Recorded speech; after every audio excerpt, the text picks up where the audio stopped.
Masih di bab yang sama, yaitu UKS. Kita lanjutkan materinya. Selanjutnya di sini ada tujuan dari UKS. Tujuan dari UKS itu adalah yang pertama meningkatkan mutu pendidikan. Nah, yang kedua adalah menciptakan lingkungan yang sehat. Yang keempat itu adalah meningkatkan prestasi untuk siswanya. Yang keempat itu adalah meningkatkan perilaku hidup bersih dan juga sehat. Yang kelima adalah menciptakan lingkungan yang sehat.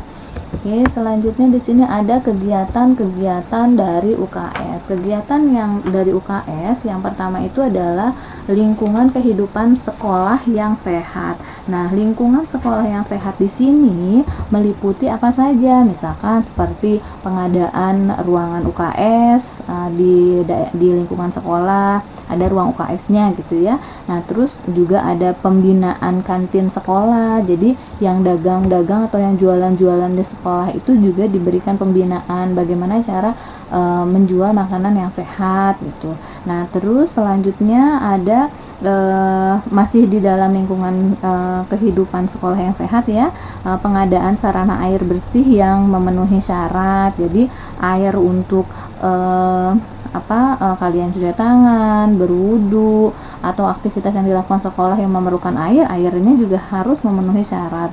Nah, yang selanjutnya adalah pengadaan tempat pembuangan sampah yang memenuhi syarat. Jadi di sekolah pun harus ada yang namanya tempat pembuangan sampah atau tong sampah. Alangkah baiknya sudah bisa dipisahkan mana sampah yang organik, mana sampah yang non-organik. Lalu masih di lingkungan kehidupan sekolah ini kegiatannya meliputi pengadaan tempat pembuangan air limbah yang memenuhi syarat, yaitu ada gorong-gorongnya juga bersih, terus ada septic tanknya gitu ya. Terus selanjutnya yaitu pengadaan kamar mandi khusus untuk siswa. Jadi kamar mandi untuk siswa perempuan, untuk siswa laki-laki alangkah baiknya juga sudah mulai dipisahkan.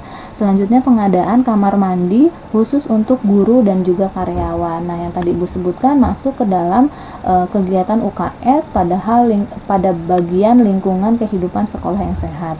Selanjutnya yang kedua kegiatan UKS di sini adalah pendidikan kesehatan. Nah, pendidikan kesehatan di sekolah adalah segala kegiatan dan juga usaha yang dilakukan secara sadar di bidang kesehatan melalui pendidikan untuk membina kesehatan anak didik dan juga lingkungan kehidupannya sehingga dapat memberikan kesempatan dengan baik.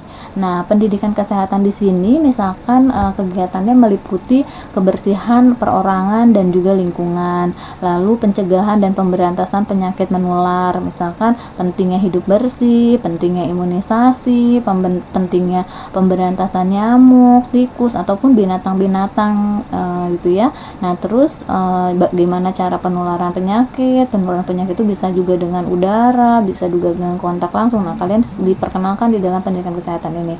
Nah, selanjutnya misalkan gizi. Nah, untuk hal gizi diberikan pendidikan juga bagaimana mengenal dan juga menghargai makanan yang punya nilai gizinya itu baik.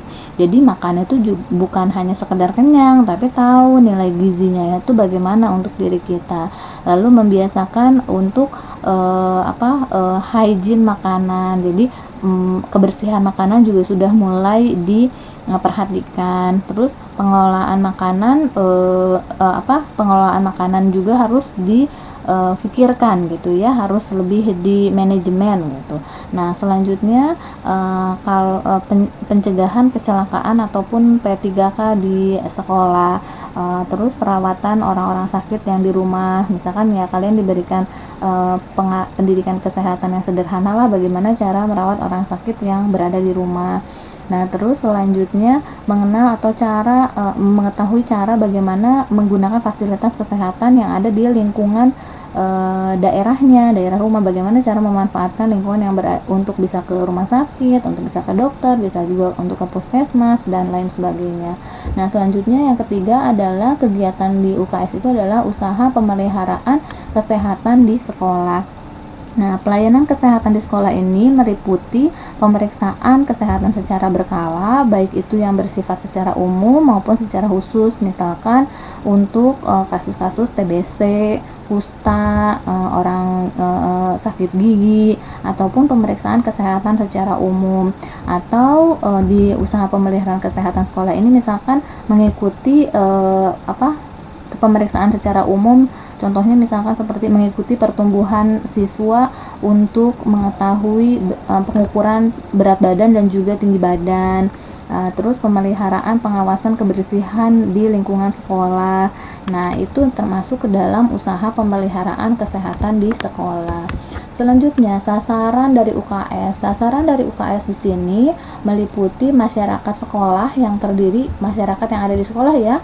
Nah, di sekolah itu ada siapa saja sih? Nah, sasarannya itu adalah siswa terutama, lalu ada guru-guru dan juga ada petugas sekolah lainnya. Petugas sekolah lainnya misalkan ada satpam, ada OB, ada petugas kantin. Nah, itu juga harus diberikan pendidikan mengenai usaha kesehatan sekolah. Nah, sekolah yang dimaksud di sini adalah semua sekolah dari tingkat sekolah dasar sampai dengan tingkat sekolah atas atau sampai dengan SMA. Oke, selanjutnya fungsi UKS. Fungsi UKS di sini ada 5, yaitu pusat pelatihan keterampilan P3K, dan pencetakan atau dokter kecil atau perawat kecil. Lalu fungsi yang kedua adalah sebagai media atau tempat pendidikan dan komunikasi gizi anak didik sehingga dia tahu atau sadar tentang gizinya. Yang berikutnya adalah mitra kantin sekolah dalam menyelenggarakan makanan jajanan yang bergizi dan aman untuk dikonsumsi bagi peserta didik. Yang keempat yaitu mitra puskesmas dalam rangka melaksanakan program imunisasi anak sekolah ataupun BIAS. Nah, biasanya suka ada anak-anak SD yang imunisasi kelas 1 sama kelas 6. Nah, itu namanya BIAS, bulan imunisasi anak sekolah. Lalu ada pemberian obat cacing maupun program kesehatan lainnya. Obat cacing biasanya gratis dari puskesmas diberikan kepada sekolah untuk dikonsumsi siswa-siswi di sekolah. Oke, yang kelima adalah fungsi UKS mitra orang tua dalam kegiatan pendidikan gizi yang bersifat non-kulikuler dalam bentuk konseling gizi anak pendidiknya atau siswa. Jadi orang tua juga di sini terlibat agar bisa memberikan gizi atau suplai makanan yang baik untuk siswa-siswi di sekolah. Jadi untuk anak-anaknya gitu ya. Nah, tugas UKS di sini ada 1, 2, 3, 4, 5. Silahkan kalian baca sendiri. Oke, selanjutnya peran puskesmas dalam meningkatkan UKS. Peran puskesmas di sini adalah yang pertama sebagai pusat pembangunan UKS di wilayah kerja, yang kedua adalah membina peran serta UKS di wilayah kerja, yang ketiga adalah memberikan pelayanan kesehatan secara menyeluruh terpadu kepada siswa yang berada di wilayah UKS. Oke, ini adalah manajemennya. Manajemennya terdiri dari perencanaan, pengorganisasian, personalia, pengarahan, pengawasan. Bisa kalian baca. Nanti apabila ada yang tidak dimengerti bisa menanya langsung kepada saya.